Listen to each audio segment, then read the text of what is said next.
Salam Bapak Ibu dan Saudara-saudari, salam sejahtera. Kita kembali di hari ini. Mari kita persiapkan hati pikiran kita dan kesempatan kita untuk mendengarkan firman Tuhan sejenak. Kasih karunia yang dari Allah Bapa dan dari anaknya Tuhan Yesus Kristus yang menyertai saudara-saudari sekalian. Amin. Mari kita buka firman Tuhan yang tertulis dalam Amos 5 ayat 6. Demikian firman Tuhan. Carilah Tuhan, maka kamu akan hidup, supaya jangan ia memasuki keturunan Yakub bagaikan api, yang memakannya habis dengan tidak ada yang memadamkan bagi Betel. Demikian pembacaan firman Tuhan.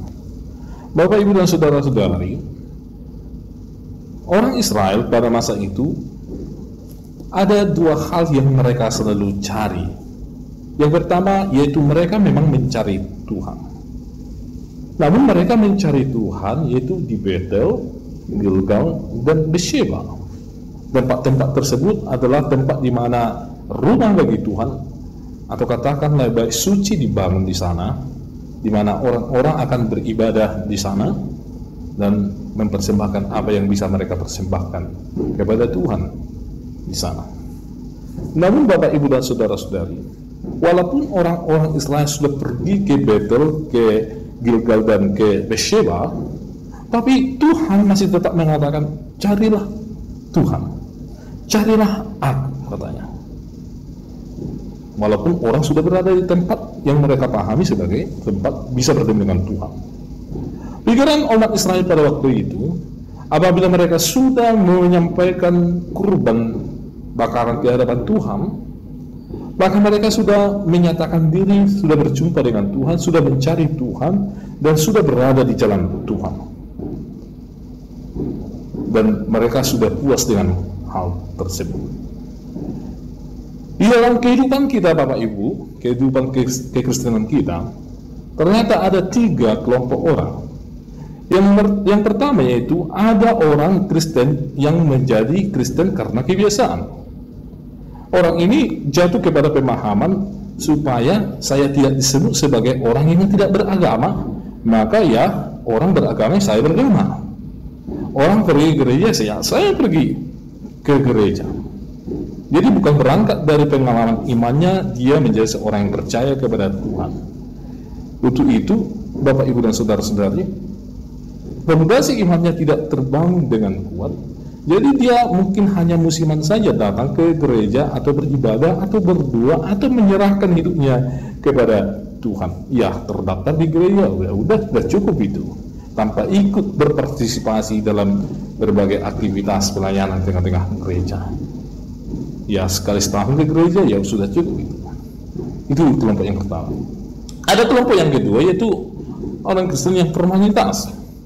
Ya, dia memang sangat rajin untuk datang beribadah. Dia memang sangat rajin mengikuti berbagai aktivitas-aktivitas yang dilakukan di gereja, tapi dia tidak memahami apa yang dilakukan.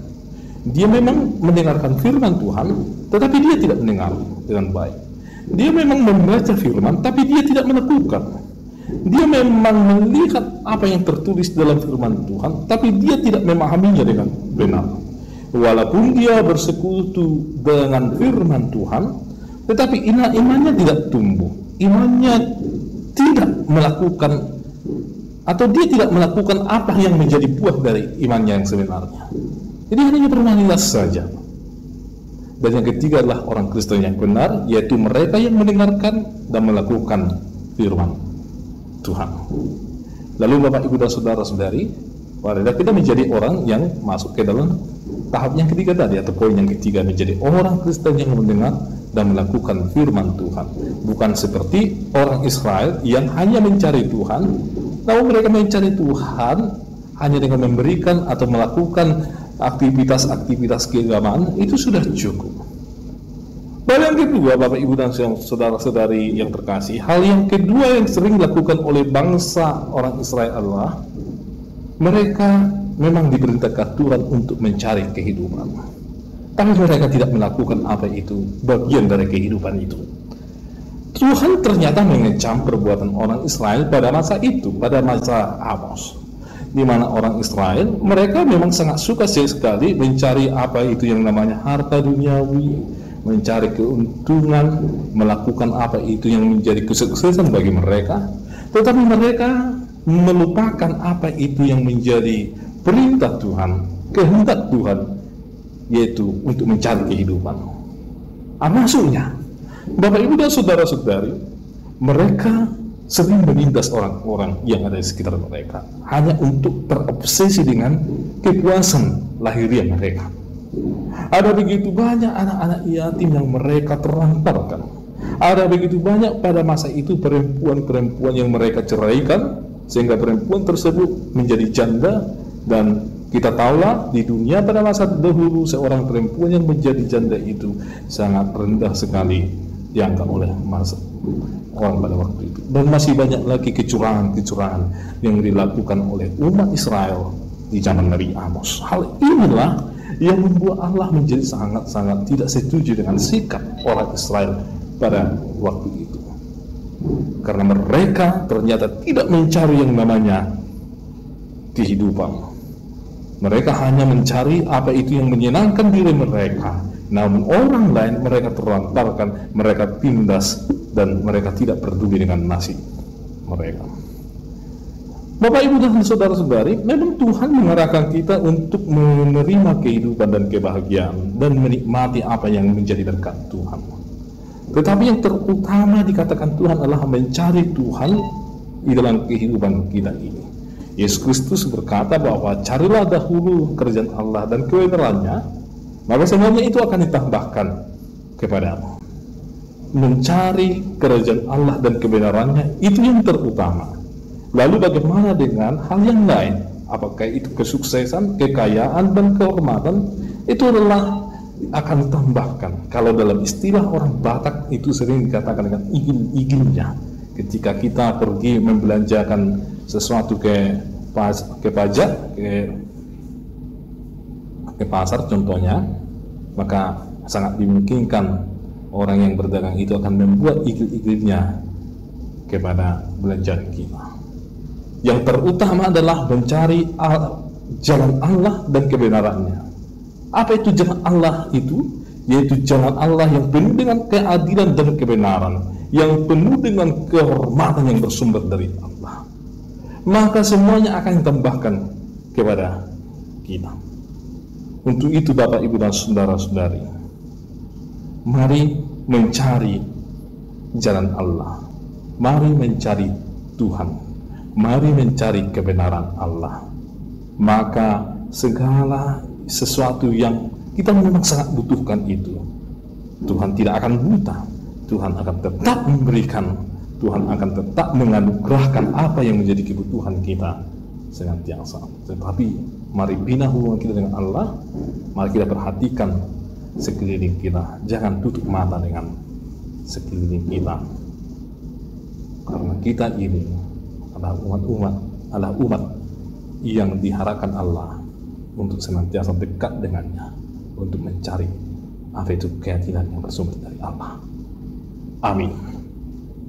Kami sungguh bersyukur ya Tuhan, firman-Mu telah kami dengar, di mana firman-Mu mengajak kami untuk mencari Tuhan, kebenaran dan keadilan yang dari Tuhan, yang harus kami lakukan di tengah-tengah kehidupan kami, dalam kehidupan berbangsa bernegara, dalam kehidupan persekutuan, atau di tengah-tengah keluarga, bahkan di tengah-tengah persekutuan umat percaya di gereja ya Tuhan. Berkatilah ya Tuhan firman-Mu sehingga itu menjadi pola dalam kehidupan kami, itu mencari kebenaran Tuhan dan yang keadilan Tuhan. Lindungilah umat-Mu dan berikanlah mereka ya Tuhan kekuatan, agar bila mana ada umat-Mu yang menderita, mereka dikuatkan oleh-Mu.